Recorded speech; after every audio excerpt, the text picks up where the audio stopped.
Welcome to History Doc. Welcome to The Explainer. So let's just dive right into this, shall we? Have you ever stopped to wonder how UFOs went from being these deeply guarded military secrets, locked away in dusty bureaucratic filing cabinets, to the subject of rigorous modern astrophysical study? It's a wild ride. Today, we're going to take a fascinating journey tracing that exact evolution and really look at how our understanding of the skies has completely shifted over the decades. Here's our roadmap for today. We'll start with the government UFO files, move into the truth about Roswell, and then look at the Area 51 whistleblower. After that, we'll spend some time fact-checking Bob Lazar and finally wrap up with where modern science meets UAPs. Okay, Part 1. The government UFO files and Cold War investigations. To set the stage here, we really have to look back to the mid-20th century. This is when the U.S. Air Force was conducting actual, highly structured investigations into aerial anomalies. And the sheer scale of this, it was massive. 12,618. That's the total number of UFO sightings officially reported to the Air Force's famous Project Blue Book between 1947 and 1969. I mean, the military was taking this incredibly seriously at the time. But out of those tens of thousands of reports, a pretty stark contrast emerges. Only 701 cases remained officially unidentified by the time the project closed. The vast majority of these, they were completely explained away by conventional aircraft, everyday weather phenomena, or just standard astronomical events. The real kicker, though, is found in the Air Force's final conclusions that ultimately terminated Project Blue Book. They concluded pretty definitively that there was zero threat to national security, absolutely no evidence of technology beyond modern science, and definitely no evidence of extraterrestrial vehicles. Honestly, it was a very dry, entirely terrestrial conclusion to literally decades of study. Moving on to Part 2, the truth about Roswell and its declassified secrets. Now you might be wondering, if the government officially claimed nothing extraordinary was going on, how in the world did the most famous UFO incident of all time even happen?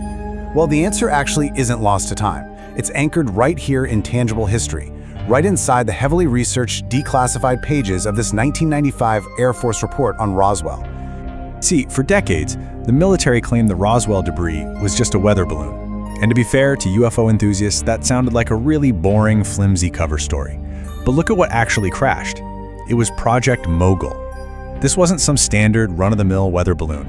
No, it was an incredibly cool, highly classified Cold War spy tool. It was designed with these specialized acoustic sensors to literally listen for Soviet nuclear detonations from the upper atmosphere. How crazy is that? But of course, that begs a massive question. If it was just a balloon project, even a super-secret one, why the massive cover-up? Why let the rumors of a crashed flying saucer spread like wildfire instead of just, showing the public the balloon apparatus? The answer boils down to extreme Cold War compartmentalization. Project Mogul was so fiercely classified that even the military base in New Mexico recovering the debris had no idea the project existed. Talk about the left hand not knowing what the right hand is doing, right? By desperately trying to protect a terrestrial spy's secret, they inadvertently birthed a legend. It's really a perfect example of how hyper-paranoid government secrecy can accidentally write the script for our greatest sci-fi myths. Which brings us to Part 3, the Area 51 whistleblower and Bob Lazar's claims. So once the government finally admitted to hiding massive operations like Mogul, the door was basically left wide open for pop culture figures to step in and claim those secrets were actually extraterrestrial. Enter Bob Lazar. In 1982, he's just a guy being profiled in a local paper for his DIY jet-powered car. Fast forward to 1989, and boom, he gives this bombshell television interview claiming to work at a top-secret facility called S4. And then, in a twist that seriously fueled the conspiracy for decades, real scientists in 2003 synthesized element 115. That happens to be the exact element Lazar claimed powered the alien crafts back in the 80s. Let's just lay out his specific claims neutrally here. Lazar stated he was hired by the US military to reverse engineer 9 extraterrestrial flying saucers. He claimed to have personally studied this sleek, liquid titanium craft he dubbed the Sport Model, which supposedly relied on a stable isotope of element 115 for anti-gravity propulsion. I mean, it's a completely captivating, highly detailed narrative. All right, let's get into Part 4, fact-checking Bob Lazar and comparing his records versus his claims.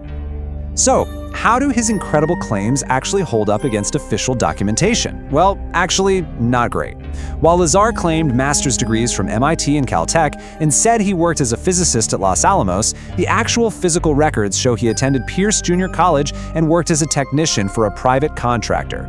Oh, and that stable element 115? Real science shows that isotopes of moscovium decay in mere milliseconds. That makes it entirely useless as a spacecraft fuel. The absolutely crucial point we need to take away here is this. Despite his massive cultural impact, his appearances on major platforms, and even a new documentary coming out in 2026, Lazar's claims remain entirely unsupported by both the physical and historical record. Bottom line, there's just no evidence of alien technology here. Which naturally leads us to Part 5, Modern Science Meets UAPs and the Rise of Independent Studies. Okay, we are now leaving the 1980s hoaxes and Cold War spy balloons completely in the rearview mirror. It's time to look at present-day, rigorous astronomical data. Take this independent study by the main astronomical observatory in Kyiv, Ukraine. We are not talking about hobbyists with blurry smartphone cameras here. These are professional scientists. They're using highly calibrated synchronized meteor stations equipped with specialized frame rates and dynamic ranges to track objects that conventional cameras literally cannot even see. Using hard mathematical data, these scientists categorize two very distinct types of genuine anomalies. First, you have cosmics. These are highly luminous objects flying much brighter than the background of the sky. Then, on the flip side, you have phantoms.